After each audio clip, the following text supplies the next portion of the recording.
Hey friends, I am back in the kitchen and I am going to attempt another egg white bread recipe for you today.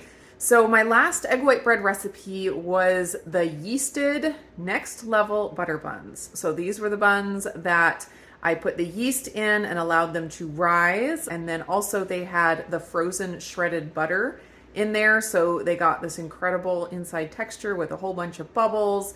Oh, they just turned out so incredibly delicious that I wanted to experiment with that base recipe and try using it for some other things. So one thing that I have wanted to make for a while that I am going to do today is some garlic breadsticks. And I'm thinking I'm gonna make some cheesy garlic breadsticks. This batter kept its shape so well during the proofing time that I think it'll work out to cook some breadsticks just on a pan. I feel like I don't have to have some kind of a framework for the pan in order for the breadsticks to keep their shape. So I'm excited about trying that. But I am gonna do like half of the recipe, straight on the pan breadsticks, and the other half recipe using one of my silicone mesh pans. So we'll do it a couple different ways and kind of see what works out the best. The batter for the recipe is actually gonna be just the same as my next level butter buns. I was thinking about, should I add the cheese into the bread itself or should it just be a topping? Went back and forth. And I think since it has the butter in there and the butter gives it such a great texture on the inside, that I'll just keep it that way and then use the cheese as a topping. And so then you're gonna get that nice crusty cheese on the top and the flavor of the cheese like right when you bite into it. I think that's gonna work out really well. And then of course I will be sprinkling with some garlic salt. Redmond brand garlic salt. Here are my ingredients. The only thing that I'm missing here on the counter is the warm water because that needs to be just at the right temperature. So I'm waiting to pull that out. And then also the frozen shredded butter. What I do now is I shred a whole pound of butter at a time and keep it in the freezer so that I have it on hand for whenever I feel the need to come into the kitchen and cook some egg white bread. So if you're just starting this recipe from scratch and you don't have your shredded butter, the first thing to do would be to shred your frozen butter. And then as soon as it's grated, throw it right back into the freezer and let it sit there until it's time to throw it into the batter. So besides those two ingredients, the other ingredients in this recipe are going to be some yeast and some honey. And as long as the yeast is doing its job of eating the sugar in the honey, you shouldn't get the sugar grams from the honey in the final product. I don't know how much of the sugar grams are left at the end, but theoretically less than the amount that we start with should be in the finished product. Then we have allulose and egg white powder, of course, and arrowroot. And in this recipe, the arrowroot is not optional. Arrowroot has been optional in other recipes that I've used, but since this one actually has a proofing time where the yeast needs something to feed on in order to make, the bubbles in the bread, the arrowroot is needed for that. This recipe also has acacia fiber, and it is possible that the acacia fiber would be enough for the yeast to feed on. I have not done the experimentation yet to see if just acacia fiber would work. I've done recipes with just the arrowroot and no acacia fiber, and I know the arrowroot works to feed the yeast. But at this point, I don't know if acacia fiber alone would feed the yeast. If anybody has done that experiment, I would love to hear. But in this recipe now, I'm going to use both the acacia fiber and the arrowroot. Then, of course, I have salt and cream of tartar and gelatin. And then for my toppings, I have some Parmesan. I didn't have very much Parmesan, so I thought I would do some of them Parmesan and then some of them with this Mexican style cheese blend. And then of course I have my Redmond organic garlic salt to sprinkle on top. So since I use my air fryer oven as my proofing oven because it has a dehydrate setting and a proof setting, I have to kind of choose pans that will fit well in that oven. So this is what I've chosen for this recipe. I just cut a piece of parchment paper to fit right in my pan here. So I'm gonna pipe my breadsticks right onto here. And so that'll be half of the batter. And then I'll do the other half of the batter in this silicone. It's kind of like a Twinkie size silicone mesh pan. And so I don't know if we could technically call these breadsticks because they're pretty short, but they'd be like little cheesy buns, something like that. And then for the piping, I just decided I was going to use this cheap plastic bag and try to, you know, cut off the tip and pipe the breadsticks onto the pan. I didn't want to just waste an entire like Ziploc bag, so I'm going to try to do it with this cheapy bag. Of course, if you have like reusable piping bags, that would be the ideal situation. So if this is something that I end up doing often, I will probably, you know, go hunt down my reusable piping bags and use those in the future. First thing I'm going to do is turn on my oven that I use for proofing. I just use the dehydrate setting because it can go up to 103, which is where I want it. The proof setting only goes up to 100, so I like to use the dehydrate setting. Just have it set on an hour and 20 minutes because it'll take me a while to get my stuff all together. Just going to hit start and let that preheat. If you guys do not have some kind of a proofing oven like this, I did a Q&A video a while back where I discussed a lot of different options for what you can use for proofing. So I will link that video up in the cards if you want to get some ideas. First thing I'm going to do is add my 7 grams of honey to my bowl. And I want this bowl to fit into my proofing oven, so that's why I'm not using my KitchenAid mixing bowl at this point. Now I'm adding in my 236 milliliters of warm water, and you want the water to be between 100 and 110 degrees. Oops, got a little too much. I'm just gonna give that a little whisk to get the honey mixed in.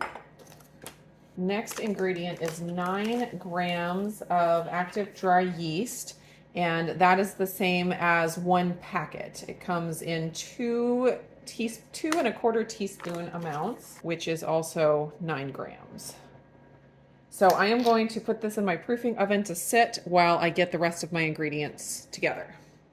Now to my KitchenAid bowl, I am going to add 100 grams of the egg white powder, egg white protein powder, dried egg whites, all the same thing as long as egg whites is the only ingredient.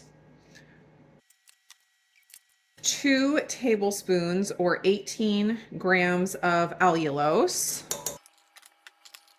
1 tablespoon or 10 grams of gelatin powder. I use Now brand beef gelatin, but any unflavored gelatin should do just fine. 2 tablespoons of acacia fiber, and that comes to 12 grams. 1/2 teaspoon of cream of tartar, and 1/2 teaspoon of salt. Just going to give that a little whisk so it's all incorporated. My yeast mixture is all bubbly. And I'm going to whisk in my arrowroot, which is 2 tablespoons that comes out to 16 grams. Just going to get that whisked in there. Then I'm going to just add my wet ingredients to my dry ingredients and head over to the KitchenAid. Just want to get them all moistened here real quick before we start whipping. I'm going to start the mixer out on low and then turn the speed up to high and mix it for anywhere from 5 to 10 minutes until I get kind of a marshmallow fluff type consistency. It's not as sticky as a marshmallow fluff, but it's like glossy and shiny and kind of just reminds me of that marshmallow fluff texture.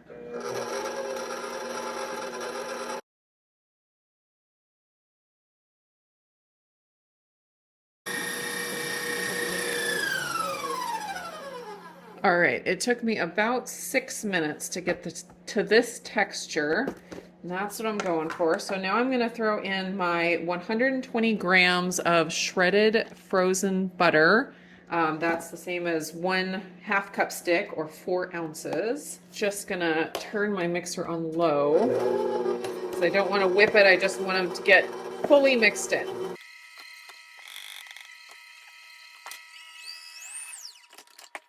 that's what the batter looks like at this point.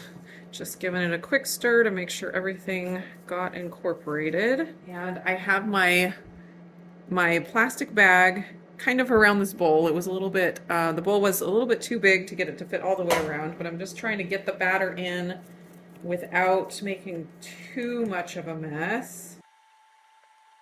It's working pretty good. Okay, now let's see how this goes. All right, I want, you know, like Olive Garden size breadsticks. So I'm gonna clip off a pretty good corner, maybe like 3/4 of an inch. Hopefully that's not too much.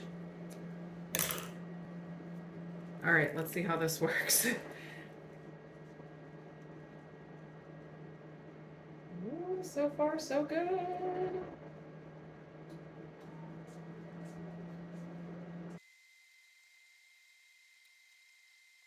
All right, those don't look too bad. I was thinking I'd try to get 6, but I didn't quite fit them on the pan well enough, so we'll call that good. They look breadstick shape, so that's a positive. Now, since I already have all this batter in the piping bag, I might as well just use that to go into these. And oh, I just realized I wanted to spray these. I did not spray my parchment paper for the breadsticks, but I figured I would spray these just in case.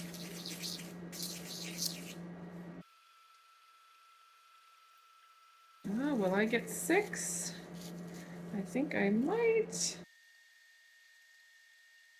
I have a little more batter, so I'm going to try to fill these up a little bit more.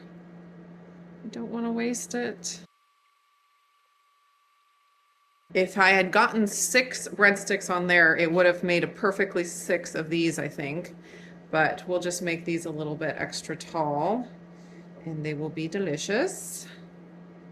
Just gonna try to make them a little bit more pretty. Okay, now you do want to put the toppings on at this point, because after they proof, the top gets kind of hard and stuff will not stick. So I'm going to go ahead and sprinkle with the garlic salt first. And then we'll see how far this Parmesan cheese goes. Okay, just enough Parmesan for the breadsticks, and I'm going to do the little Twinkie buns with the cheese blend with the cheddar, Monterey Jack, and a couple other cheeses.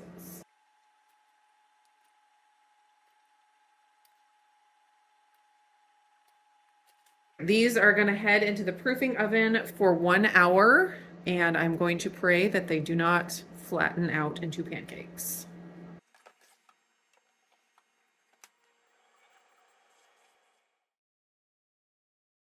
Okay, these have been going for an hour and they look really nice. They didn't flatten out too much. I'm ready to put these into my regular oven. I started it preheating about 15 minutes ago, so it's all preheated and ready to go. So I'm just gonna pull these out, throw them in my regular oven, and I'm expecting these littler or long breadsticks to cook pretty fast. So I'll probably start checking them at about 15 minutes. And then these ones might take as long as my regular butter buns. Probably not, because those ones were like pull apart. I'm expecting these ones maybe will take 20 minutes, but I will be checking them. Breadsticks have been going for 15 minutes.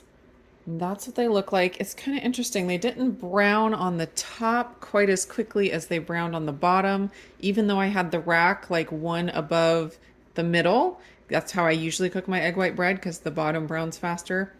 But anyways, I think they're cooked through, and they smell delicious, and they do look pretty good. So I'm gonna let them cool for just a few minutes till they're cool enough to handle, and then I'll taste them. And the other buns, I'm thinking about 5 more minutes, and I'll pull those out.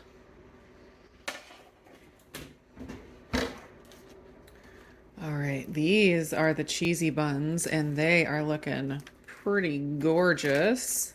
You can see I just cooked them on the rack from my air fryer oven because I didn't want to try to move the silicone pan.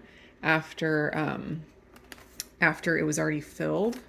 So that worked out pretty well, but they are nicely cooked. The cheese is very crispy on top. So the breadsticks kind of, they spread out enough that they touched, and I was wondering if that would happen if they'd be more like pull-apart breadsticks. And they're, you know, almost to the pull-apart breadstick stage. I wonder if next time it'd be better just to make them a lot closer together so that they are like fully pull-apart breadsticks. And that might help them, you know, not flatten out as much. The being close together might help them stay a little taller. So that's a possibility I might try next time. But look at the breadsticks. So you can see the bottom got really nicely brown. So I didn't want to cook it a whole lot longer to get the top browned because I was afraid the bottom was going to overcook. That just could be because this pan is like a dark pan. If you used an aluminum pan, it might not have the same browning effect on the bottom. But let's go ahead and look at the inside here. Ooh, that looks nice. Yum. Okay, I'm gonna give this a taste test. So much butter, really flavorful from the cheese. The garlic is not overpowering. It's just enough to, you know, give it really good flavor, but not like burn your face off. Oh my gosh, it's so good. And it's so soft. It's delicious. It's so light and airy because of all of the big air bubbles. It's not dense at all. The center is just so soft. Oh man, it's good. So it's got the crisp. It's got the, you know, crunchy cheese on top. Super soft, airy center. Definitely a win. So good. This would be perfect for any kind of like marinara pasta type meal. If you had like a keto marinara pasta dinner, it'd be perfect for dipping with that. Any kind of soup, it'd be great for dipping in soup. Oh, so good. Flavors are just spot on. All right, hopefully these have cooled enough for me to take at least one out of the pan here.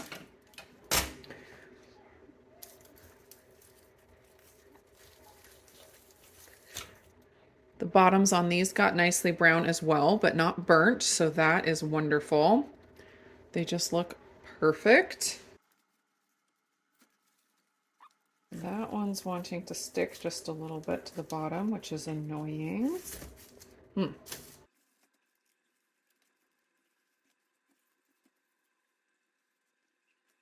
All in all, it didn't stick too bad. Just that one wanted to stick a little bit more than the others for whatever reason. So here is one of the cheesy buns. Give it a little rip.